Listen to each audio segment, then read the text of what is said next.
Yung tubig kanina guys. Kasi binasa ako ni Danda kanina. Na hotdog. Ngayon, saan naman babasahin?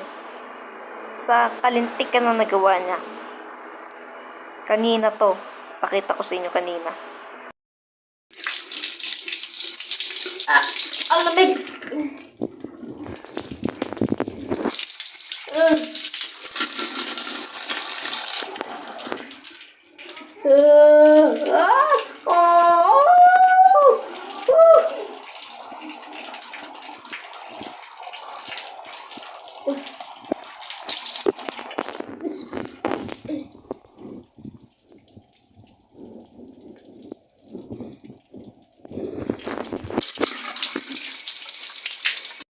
Sabi ko lang, ay hindi nakakatuwa yung pambabasa ni Dandan.